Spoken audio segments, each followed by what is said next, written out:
but warning the crisis is still far from over. The state reporting 758 deaths in the last 24 hours. Plus, when will the country reopen? Tonight, Dr. Anthony Fauci's potential timeline, calling it a, quote, rolling re-entry. And with Americans across the country finding new ways to celebrate Easter, churches in several states defying rules, inviting crowds to attend services. Tracking new hot zones, several states predicting they are just days away from their peak. Cases in Massachusetts soaring almost 20% in 48 hours. A nurse dying of the virus after speaking out about conditions inside of a nursing home. Missed signals? The scathing report criticizing the Trump administration's response to the coronavirus pandemic. President Trump repeatedly claiming no one saw it coming. Top advisors and health officials reportedly trying to warn him 6 weeks before he took serious action. Also breaking tonight, the major tornado damage reported in the South. Up to 300 homes hit. Tornado threats in several states with millions already under stay-at-home orders. Severe storms from Texas to the East Coast. Overseas and life after quarantine in Wuhan, China. An American family emerging after 2.5 months in lockdown, leaving their home together for the first time. The major fear in the city at the heart of the outbreak. And an Easter message of hope. Pope Francis in a near-empty St. Peter's Basilica, warning the coronavirus is testing our whole human family. Amazing grace. And the heavenly voice singing Amazing Grace. The concert streamed around the world. From ABC News, this is ABC World News Tonight. And good evening. Thanks for joining us on this Easter Sunday. I'm Tom Yamas. We'll have more on that breaking news, those tornadoes touching down, hundreds of homes damaged. But we begin tonight with the battle against the coronavirus in the U.S. and signs of hope amid some staggering and heartbreaking numbers. The U.S. with more than 550,000 cases, more than 21,000 deaths. New York State reporting 758 deaths in just 24 hours. The number of ICU patients and patients on ventilators increasing, but the number of hospitalizations is dropping. Governor Andrew Cuomo revealing the curve is flattening, and today he returned dozens of ventilators to a nursing home, loaning them to the state. New Jersey with more than 2,300 deaths, including police officers on the front lines in Bedminster and Paterson. And police tracking license plates of parishioners attending Easter service in Hillview, Kentucky. The governor warning them they'll have to quarantine for 2 weeks. ABC's Trevor Ault leads us off tonight. Tonight, signs the spread of COVID-19 may be leveling off here in New York, but the virus still taking an incredible human toll. That's the so-called flattening of the curve. The apex isn't just an apex, it's a plateau. It has been flattening, but flattening at a terribly high level. More than 1,500 New Yorkers dying from the virus this weekend alone. Brooklyn funeral director Doris Amen says the body count is devastating. We are upside down. We have never seen anything like this. We are deluged and we're turning away families, which I am very disheartened to do. While the death rate remains high, the number of new hospitalizations here is trending down. Tonight, an update from an emergency physician on the front lines at Mount Sinai, Queens. Although we're plateauing, the numbers themselves are still shockingly high. Hospitals constantly at capacity. Leaders are weighing when life may begin returning to normal. Dr. Anthony Fauci suggesting a rolling re-entry may begin next month. It is not going to be a light switch that we say, okay, it is now June, July, or whatever, click, the light switch goes back on. Though plans for New York City schools and their 1.1 million students still remain in limbo. Mayor Bill de Blasio said Saturday schools will stay closed for the academic year, but Governor Andrew Cuomo still saying nothing has been decided. Schools, businesses, workforce, transportation, it all has to be coordinated. We're not going to open any school until it is safe from a public health point of view. And public health concerns forcing millions of Americans to stream Easter Sunday services instead of going to church. The Church of the Blessed Sacrament in Manhattan's Upper West Side would typically have 3,000 people here for Easter services. Today the door is open and the organ is playing, but there are less than 10 people inside. It's just inconceivable that you can't go to church, that you can't have mass, So it's challenging time. But some pastors preaching in person regardless of restrictions. Welcome to church this morning on Easter Sunday. Calvary Baptist Church in Kansas holding a service despite the state Supreme Court upholding the governor's order limiting religious gatherings to 10 people. In Hillview, Kentucky, police placing flyers on cars outside Maryville Baptist Church. Across the state, officers taking down license plates of anyone attending a mass gathering. The governor saying health officials will order those people to self-quarantine for 2 weeks. If you're going to expose yourself to this virus and you make that decision to do it, it's not fair to everybody else out there that you might spread it to. And in Mississippi, a Jackson City councilman handing out masks to people headed into worship. Amen. Amen. This pastor saying his church can still gather with caution. I am going to say to the congregation, let's be as safe as possible. Let's not do anything foolish.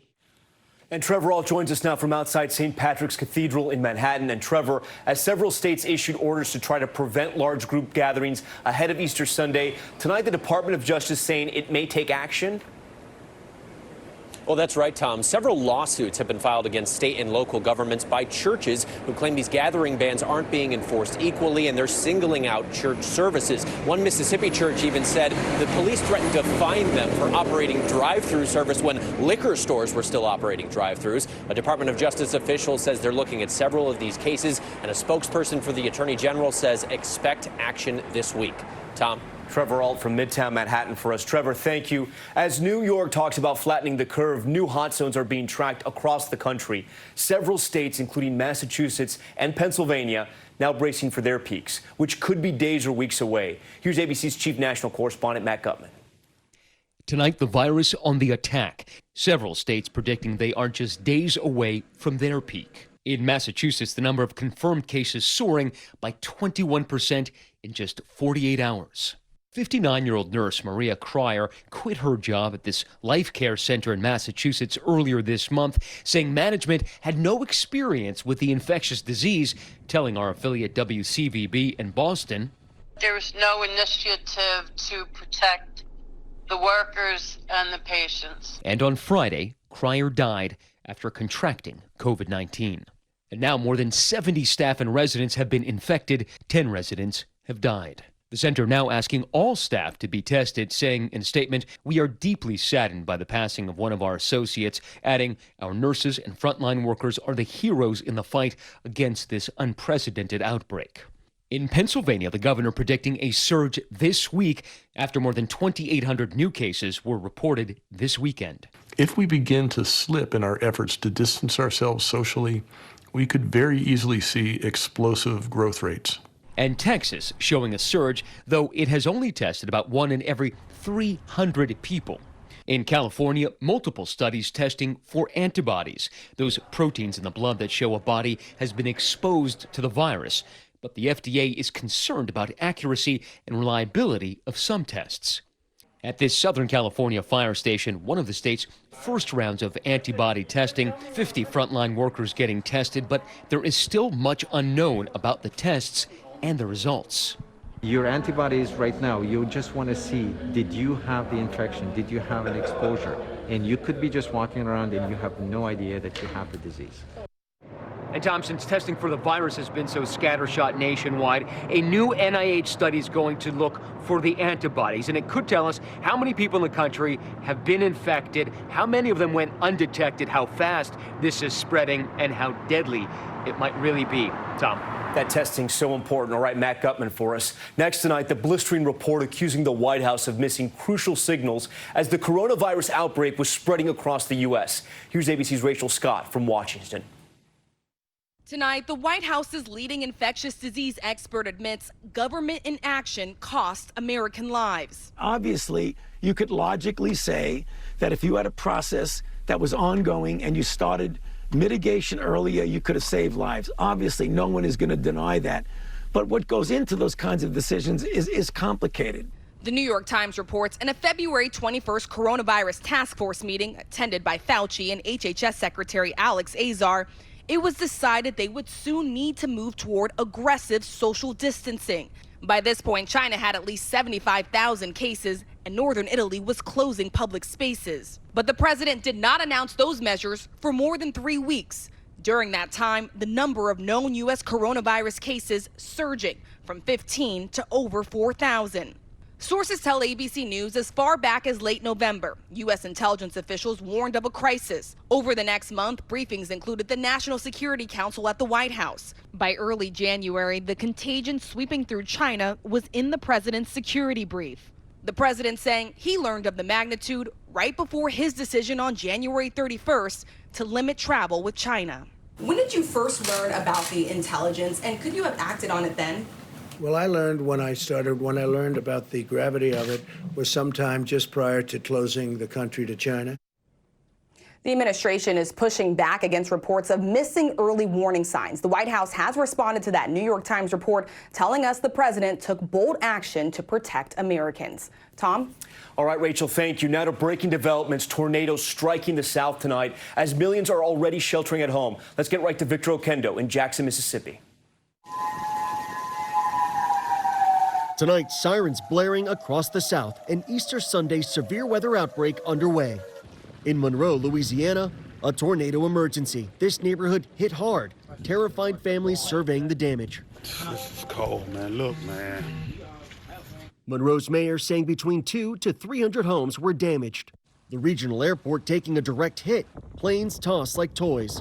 The National Weather Service and meteorologists across the region warning families to take cover and have a plan. Find a small windowless room, wrap up in blankets and pillows, put on a helmet to protect yourself from debris, and stay in that tornado-safe place until we can give you the all clear. Thousands losing power. Could this come at a worst possible time? I can't think of a worst possible time. Here in Mississippi, the coronavirus pandemic forcing families to take extra precautions when seeking shelter. And we're asking people to wear a mask into those shelters. If you don't have a mask, anything, you can wear a handkerchief, a bandana. North of here, inmates helping distribute sandbags amid flash flooding. Overnight, dozens of severe weather reports, including baseball-sized hail. There is still a line of storms headed across the South with the potential for even more tornadoes in the overnight hours. Now, with so many people already indoors following those coronavirus guidelines, officials want to make sure that you have tornado alerts ready to go on your phone because you might not hear those sirens blaring outside. Tom? Victor Oquendo in the path of the storm tonight. Victor, you and your team stay safe. Let's get right to ABC senior meteorologist Rob Marciano tracking those storms. Rob? Hey, Tom, this tornado outbreak just ongoing now. Let's get right to it. We have several watches that are posted, including a PDS watch outlined in red. That is very dangerous. We've already had not one, not two, but three damaging large tornadoes on the ground in Louisiana, Mississippi. Those will progress to the east. We'll have flooding rains to the north, snow on the backside of this, and a tornado threat tomorrow morning from North Florida all the way up through the mid-Atlantic, and then strong winds wrapping around that cyclone for the northeast from Detroit to Boston, winds 60 to 70 miles an hour. Those temporary tented cities here in New York will be a dangerous spot tomorrow. Tom? All right, Rob, thank you for that. Overseas now, British Prime Minister Boris Johnson out of the hospital and recovering from the coronavirus. Johnson thanking healthcare workers for saving his life, saying it, quote, could have gone either way. He spent 3 nights in intensive care. New tonight, an American family emerging from their home for the first time in 76 days. The reason? They live in Wuhan. So what's life like after quarantine? Here's ABC's Bob Woodruff. Tonight, this is Wuhan, the Chinese city where the global pandemic began. Now it's reopened with a little bit of celebration. For weeks, we've been following American Max Seward, his wife Li Dan, and his 6-month-old daughter Rachel, who are quarantined in their neighborhood. I felt like, I can't even leave if I wanted to. We were there just when fears of the virus's spread were growing. This is the international section of the Wuhan airport, and there's basically almost no one here. It seems empty. Days later, the airport shut down, and Wuhan became a ghost town. So as you can see, we're outside. I think it's been like 2 months of Wuhan being locked down. After more than 2 months, Max's entire family went outside together for the first time. Residents can now walk this once empty city, even Max going to the store. Do you feel safe there? Yeah, definitely feel safe here because I mean, they've taken such stringent precautions. Very stringent. Residents scan